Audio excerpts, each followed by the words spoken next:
उन्होंने चंद से उस मणि को स्वयं प्राप्त करना चाहा, परंतु राजा ने किसी को भी वह मणि नहीं दी। निदान सब राजाओं ने एकत्रित होकर उसके नगर पर चढ़ाई कर दी।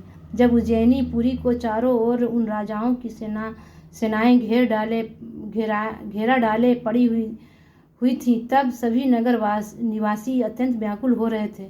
उसमें दूसरे दिन शिव जी का प्रदोष व्रत आया। तब राजा ने अपने शत्रुओं की कुछ भी चिंता न करके 3 घड़ी दिन शेष रहने पर भगवान महाकाल का पूजन करने के निमित्त मंदिर जा पहुंचा। जिस समय राजा चंद्रसेन महाकाल का पूजन कर रहा था, उसी समय एक स्त्री अपनी गोद में 5 वर्ष के एक बालक को लेकर कहीं से उसके पास आ पहुंची। राजा जिस प्रकार शिव जी का पूजन कर रहा था, उस विधि को उस स्त्री का बालक बड़े ध्यानपूर्वक देखता रहा। कुछ देर बाद जब वह स्त्री अपने पुत्र को साथ लेकर घर चली गई, तब घर जाकर उस बालक के हृदय में शिव जी की ऐसी भक्ति उत्पन्न हुई कि वह कहीं से एक पत्थर का टुकड़ा उठा लाया और जिस प्रकार उसने राजा को पूजन करते हुए देखा था, उसी प्रकार स्वयं भी उसका पूजन करने का प्रयत्न करने लगा। हे नारद, जिस समय वह छोटा सा बालक शिलाखंड का पूजन करने में संलग्न था, उसी समय उसकी माता ने उसको भोजन करने के लिए दो तीन बार आवाज़ें दी, परंतु वह उन्हें सुनकर भी अपने स्थान पर निश्चल भाव से बैठा रहा। तब वह स्त्री स्वयं अत्यंत क्रोध में भरकर उसके पास जा पहुंची। जब उसने बालक को एक पत्थर का पूजन करते हुए देखा तो पहले उसे खूब मारा, फिर उस शिवलिंग को उठाकर दूर फेंक दिया। इसके बाद वह उसे हाथ पकड़कर घर के भीतर खींच ले गई। तब वह बालक हाय हाय करके रोने लगा तथा उसी अवस्था में मूर्छित हो गया। मूर्छावस्था में उसने एक दृश्य देखा जिसमें वह यह जान पड़ता था कि वो एक शिवालय रत्नों से बना हुआ है। उसके मध्य में एक रत्न जटित सिंहासन रखा है तथा उस सिंहासन पर उसका शिवलिंग प्रतिष्ठित है। उस दृश्य को देखकर बालक ने भगवान सदाशिव की अत्यंत स्तुति करते हुए प्रार्थना की, हे प्रभु, मेरी माता मूर्ख है, अतः आप उसका अपराध क्षमा कर दें। हे नारद, संध्या के समय जब उस बालक की आंख खुली तो उसने यह देखा कि उसका घर सचमुच ही रत्न तथा स्वर्ण से निर्मित परम सुंदर हो गया है। इस अद्भुत चरित्र को देखकर बालक ने उस सैया के समीप पहुंचकर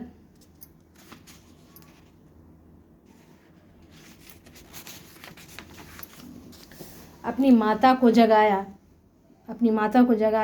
जब माता ने अपनी आंखें खोली तो वह अद्भुत चरित्र देखा तो अत्यंत प्रसन्नता से भरकर अपने पुत्र से कहने लगी, हे पुत्र, यह सब शिव जी की कृपा का फल है। अस्तु किसी प्रकार का आश्चर्य नहीं करना चाहिए। जब राजा चंद्रसेन को यह समाचार मिला कि उस बालक की भक्ति से प्रसन्न होकर शिव जी ने ऐसी कृपा की है, तो वह स्वयं उस मंदिर को देखने गया। वहाँ उसने बालक की तथा उसकी माता की अत्यंत प्रशंसा की। जब अन्य आक्रामक राजाओं को यह समाचार मिला तो वे उस नगर पर शिव जी की ऐसी कृपा देखकर अपने अपने घर को लौट गए। 10वां अध्याय। ब्रह्मा जी बोले, हे नारद, जब अन्य राजाओं ने अपने दूतों द्वारा शिव जी की कृपा का यह समाचार सुना तो उन्हें अत्यंत आश्चर्य हुआ। उसमें उन सबने परस्पर यह विचार किया कि जिस स्थान पर शिव जी की ऐसी कृपा है, वहाँ हम किस प्रकार विजय प्राप्त कर सकते हैं। अस्तु सभी एकत्रित हो शस्त्र डालकर राजा चंद्रसेन के समीप जा पहुँचे और उसने अपने अपराधों की क्षमा याचना करने लगा। तदुपरांत सबने उस स्त्री के घर पहुंचकर वह दृश्य अपनी आंखों से देखा तथा उस बालक की अत्यंत प्रशंसा की। फिर उन्होंने उस बालक को अपनी ओर से असंख्य धन देकर सब गोपों का राजा बनाया। हे नारद, जिस समय सब राजा उस बालक के घर उपस्थित थे, उसी समय हनुमान जी ने वहां प्रकट होकर सबको अपने दर्शन से कृतार्थ किया। हनुमान जी को देखकर सब राजाओं ने दंडवत की। तब हनुमान जी उस बालक को अपनी गोद में लेकर सब लोगों को संबोधित करते हुए इस प्रकार बोले, हे राजाओं, राजा चंद्रसेन के ऊपर शिव जी की अत्यंत कृपा है। भगवान सदाशिव ने त्रयोदशी व्रत का महात्म प्रकट करने के लिए ही यह सब चरित्र किया है। अब उचित है कि तुम सब लोग भी भगवान सदाशिव के सेवक बनो। विशेषकर जब त्रयोदशी के दिन शनिवार हो तब उसका महत्व और भी अधिक बढ़ जाता है। दोनों पक्षों की त्रयोदशी तिथियों में शुक्ल पक्ष की चतुर्दशी अधिक शुभ कही गई है। इस बालक ने शुक्ल पक्ष की शनिवार युक्त चतुर्दशी को शिव जी का पूजन किया, इसलिए ऐसी शुभ गति प्राप्त हुई है। इस बालक की आठवीं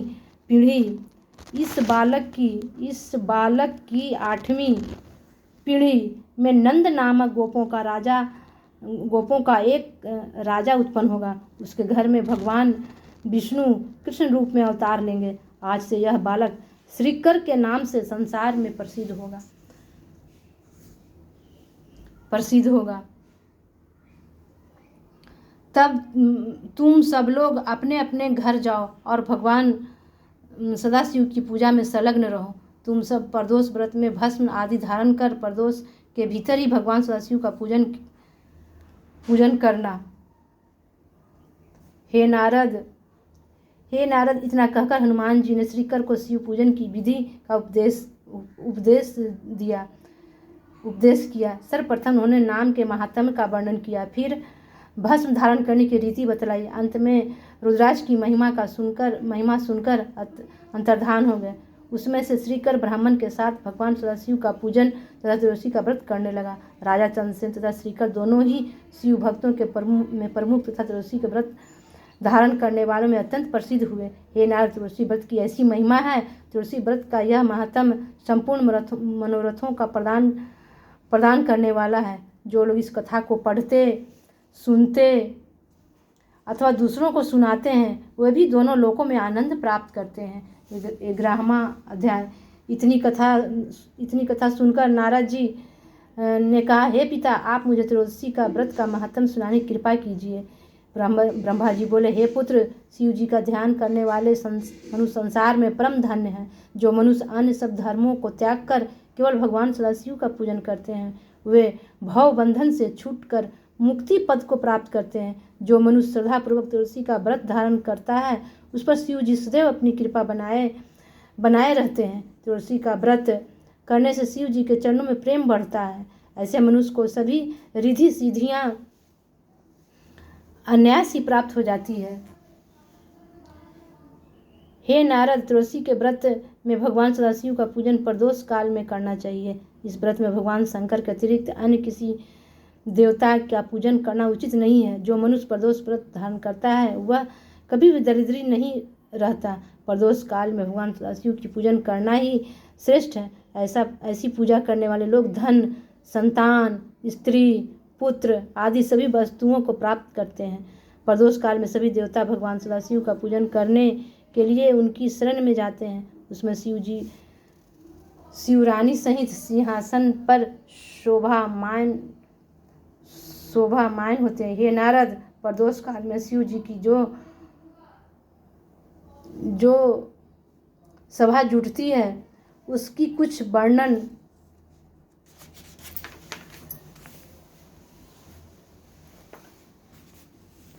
इस प्रकार है। उसमें सब देवता तथा ऋषि मुनि शिव गिरिजा के चारों ओर बैठकर उनका भजन तथा कीर्तन करते हैं। विष्णु जी मृदंग बजाते हैं, मैं करताल बजाता हूँ, सरस्वती बीना बजाती हैं, लक्ष्मी गीत गाती हैं, तुम भी बीना बजाते हो। अन्य सब देवता तथा उपदेवता सेवा में खड़े रहकर उनके जस का वर्णन करते हैं। इस प्रकार प्रदोष काल में सभी देवता शिव जी की सेवा में संलग्न रहते हैं। इतने पर भी यदि कोई मनुष्य शिव जी के अतिरिक्त किसी अन्य देवता का प्रदोष काल में पूजन करता है, तो वह देवता पूजन करने वाले पर अत्यंत क्रुद्ध होकर यह कहता है कि कैसा मूर्ख है जो इस समय शिव जी का ध्यान न करके हमारी पूजा कर रहा है।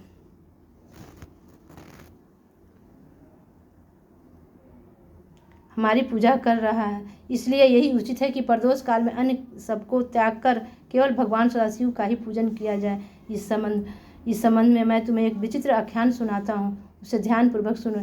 हे नारद, दक्षिण दिशा में विदर्भ नामक देश में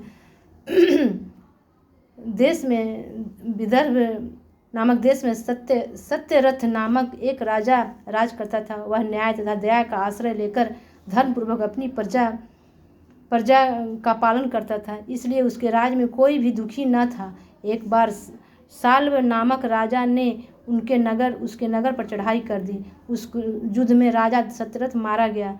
तब उसकी रानी नगर से भागकर बाहर विपिन की ओर चल दी। रात भर चलती हुई जब सवेरे वह एक तालाब के समीप पहुंची तो वहां उसने शुभ लग्न में एक पुत्र को जन्म दिया। परसों के उपरांत रानी को जोर की प्यास लगी, जिससे वह तालाब के तट पर पानी के लिए जा पहुंची। जैसे ही उसने तालाब में से पानी लेने को हाथ आगे बढ़ाया, वैसे ही एक घड़ियाल ने उसे निगल गया। इस प्रकार रानी भी मृत्यु को प्राप्त हो गई। तब वह बालक अपने स्थान पर अकेला पड़ा हुआ क्षुधा तृषा से व्याकुल हो रुदन करने लगा। हे नारद, उस बालक को रोते हुए देखकर शिव जी को बहुत दया आई। तब उनकी कृपा से एक विधवा ब्राह्मणी अपनी 5 वर्षीय पुत्र को साथ लिए उसी स्थान पर जा पहुंची जहाँ वह बालक पड़ा हुआ था। जिस समय स्त्री उस बालक को अकेला पड़ा हुआ देखकर आश्चर्य में भरकर यह विचार कर रही थी कि इस नवजात शिशु को यहाँ कौन छोड़ गया है तथा इसका पालन किस प्रकार होगा, उसी समय भगवान सदाशिव एक भिक्षुक ब्राह्मण का स्वरूप धारण कर उस स्थान पर जा पहुंचे और ब्राह्मणी से कहने लगे, हे ब्राह्मणी, तुम संदेह त्याग कर इस बालक को पालन करो।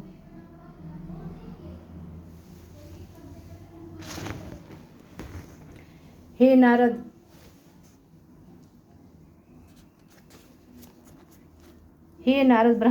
ब्राह्मण रूपी शिव जी के मुख से यह वचन सुनकर उस विधवा ब्राह्मणी ने कहा, हे महात्मन, आप मुझे इस बालक के पूर्व जन्म का वृत्तांत सुनाने की कृपा करें। शिव जी बोले, हे ब्राह्मणी, यह बालक पूर्व जन्म में एक राजा का पुत्र था। एक समय यह त्रयोदशी व्रत धारण करके शिव जी का पूजन कर रहा था। उसी समय इसे अपने सेवकों द्वारा नगर में उत्पात होने की सूचना मिली। तब यह अपने पूजन को अधूरा छोड़कर शत्रु को देखने के लिए चल दिया। जब उसने उत्पात मचाने वाले व्यक्ति को देखा तो क्रुद्ध होकर अपनी तलवार द्वारा उसका सिर काट डाला। तदुपरांत यह उसी अशुद्ध दशा में भोजन करने चला गया तथा पूजन को पूर्ण करना भूल गया। उसी अपराध के कारण अब यह विदर्भ नरेश के यहाँ उत्पन्न होकर ऐसी बुरी दशा को प्राप्त हुआ है। हे ब्राह्मणी, तुलसी का व्रत त्याग देने पर किसी भी मनुष्य को सुख नहीं मिल सकता। इसकी माता ने अपनी पूर्व जन्म में अपनी सौत को छल द्वारा मार डाला था। उसी अपराध के कारण इस जन्म में उसे घड़ियाल खा गया है। तुम्हारे साथ जो एक पुत्र है, उसके पूर्व जन्म का वृत्तांत यह है कि उसने पूर्व जन्म में कुधान्य का दान ग्रहण किया था, इसलिए अब यह दरिद्री बनकर तुम्हारे बालक के रूप में उत्पन्न हुआ है। अब तुम्हें उचित है कि तुम अपने बालक की तथा इस राजपुत्र की देखभाल करो। जब ये बालक कुछ बड़े हो जाएं तब तुम इन दोनों से शिव जी का पूजन कराना। शिव पूजन के प्रताप से ये दोनों सब प्रकार की संसारी धन संपत्तियों को प्राप्त करेंगे तथा तुम्हें भी सुख पहुंचवाएंगे। मृत्यु के उपरांत तुम तीनों ही मुक्ति पद को प्राप्त करोगे। इतना कहकर भगवान सदाशिव ने उस ब्राह्मणी को अपने मुख स्वरूप का दर्शन दिया। उस रूप को देखकर ब्राह्मणी ने अत्यंत प्रसन्न और दंडवत प्रणाम की तथा स्तुति तत्पश्चात शिव जी अंतर्धान हो गए।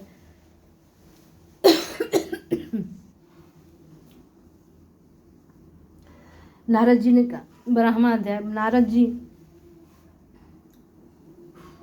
ने कहा, हे पिता, इसके पश्चात क्या चरित हुआ? ब्रह्मा जी बोले, हे पुत्र,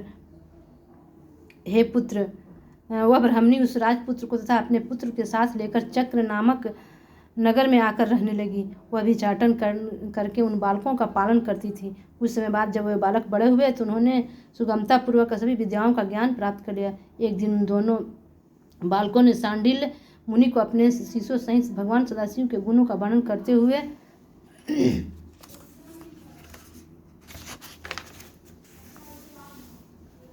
देखा। तब वे उनसे मंत्र लेकर शिव जी की आराधना करने लगे। मुनि के मुनि के उपदेश से उन्होंने प्रदोष व्रत रखना ही भी आरंभ कर दिया।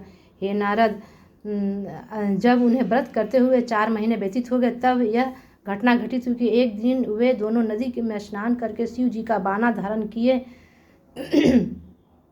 अपने घर को लौट रहे थे कि उन्हें मार्ग में शिव जी की कृपा धन से भरा हुआ एक घड़ा दिखाई दिया। वे उस घड़े को उठाकर अपनी माता के पास ले आए। उस धन को देखकर माता ने यह आज्ञा दी कि तुम दोनों इस धन को बराबर बराबर बांट लो। यह सुनकर राजपूत ने उत्तर दिया, हे माता, इस धन को तुम्हारे पुत्र ने पाया है, अस्तु मैं इसे ग्रहण नहीं करूँगा। भगवान सदाशिव जब मुझ पर कृपा करेंगे तब मैं स्वयं ही असंख्य धन प्राप्त कर लूँगा। इतना कहकर उस राजपूत ने वह संपूर्ण धन ब्राह्मणी के पुत्र को दे दिया और स्वयं पहले के समान शिव पूजन एवं प्रदोष करता रहा। हे नारद, इसी प्रकार जब 1 वर्ष और व्यतीत हो गया तब एक दिन वे दोनों किसी वन में जा पहुँचे। वहाँ एक परम सुंदरी गंधर्व कन्या खड़ी थी। राजपुत्र उस कन्या के पास जा पहुँचा। वह कन्या भी राजपुत्र को देखकर प्रेम में मग्न हो गई। तदुपरांत दोनों ने परिचय का आदान प्रदान हुआ। उस कन्या ने कहा, हे राजपुत्र, मैं कौद्रविक नामक गंधर्व की पुत्री हूँ। मेरा पिता भी सभी गंधर्वों का राजा है। मैं गान विद्या में अत्यंत प्रवीण हूँ। यह सब भगवान सदाशिव की कृपा ही है कि मैंने यहाँ तुमको प्राप्त किया है। अब तुम मेरे पति बनना स्वीकार करो। यह कहकर उसने राजपुत्र के कंठ में एक मोतियों की माला पहना दी। तब राजपुत्र ने कहा, हे गंधर्व पुत्री, मैं जाति पाति से बहिष्कृत तथा राज से हीन, अभी तो तुमने अपने पिता की आज्ञा भी नहीं प्राप्त की है। इस प्रकार माला पहनाना कहाँ तक उचित है? गंधर्व पुत्री ने उत्तर दिया, हे स्वामिन, मैं अपने माता पिता से आज्ञा लेकर तुम्हारे साथ विवाह करूँगी और तुम्हारी रानी बनकर रहूँगी। तुम आज से 3रे दिन अमुक स्थान पर आ जाना। वहीं पर मेरी वह तुम्हारी पुनः भेंट होगी। इस प्रकार कहकर वह गंधर्व कन्या चल दी। तब राजपुत्र भी अपने घर लौट आया। हे नारद, 3रे दिन जब वह राजपुत्र निश्चित स्थान पर पहुंचा तो वहां उसने गंधर्व कन्या तथा उसके पिता को पहले से ही उपस्थित पाया। उस समय गंधर्व राज ने राजपुत्र को संबोधित करते हुए इस प्रकार कहा, हे राजपुत्र, मैं भगवान सदाशिव के यहाँ नृत्य गायन करने के लिए गया था। वहाँ श्री शंकर जी ने मुझे यह बताया कि पृथ्वी पर धर्मगुप्त नामक एक राजपुत्र अपने माता पिता तथा राज से हीन होकर आजकल गुरु के उपदेश द्वारा त्रयोदशी का व्रत कर रहा है। उसके व्रत के प्रभाव से उसके सभी पितर पापों से मुक्त होकर हमारे लोक में आ पहुँचे हैं। अस्तु तुम्हें उचित है कि अब तुम राजपुत्र के समीप पहुंचकर उसकी सहायता करो, जिससे वह अपने शत्रुओं पर विजय पाकर फिर से अपने सिंहासन पर आरूढ़ हो सके। हे राजपुत्र, शिव जी की उस आज्ञा अनुसार मैं तुम्हारे पास आया हूँ। सर्वप्रथम मैं अपनी पुत्री का विवाह तुम्हारे साथ किए देता हूँ। इसके अनंतर मैं तुम्हारे शत्रुओं का नाश करके तुम्हारा राज वापस दिलवाऊंगा। तुम अपने राज को फिर से प्राप्त करके अपनी रानी सहित संसारी भोग भोगोगे तथा अंत में शिवलोक को प्राप्त होगे। इतना कहकर गंधर्व राज ने अपनी पुत्री का विवाह उस धर्मगुप्त नामक राजपुत्र के साथ कर दिया। तदुपरांत वह राजपुत्र के सब शत्रुओं का नाश कराया और उसे उसका राज वापस दिला दिया। इतना सब करने के उपरांत गंधर्व अपने देश को लौट गया। तब राजा धर्मगुप्त अपनी रानी सहित सुखपूर्वक राज करने लगा। उसने अपने माता के समान ब्राह्मणी को तथा उसके पुत्र को भी अपने पास बुला लिया। हे नारद, त्रयोदशी का व्रत इस प्रकार 4 पदार्थों को देने वाला है। जो लोग इस चरित्र को पढ़ते, सुनते अथवा दूसरों को सुनाते हैं, उन्हें भी दोनों लोकों में अत्यंत आनंद प्राप्त होता है। आज की शिवपुराण की प्रसंग यहीं पे है। फिर अगले प्रसंग लेकर उपस्थित होंगे।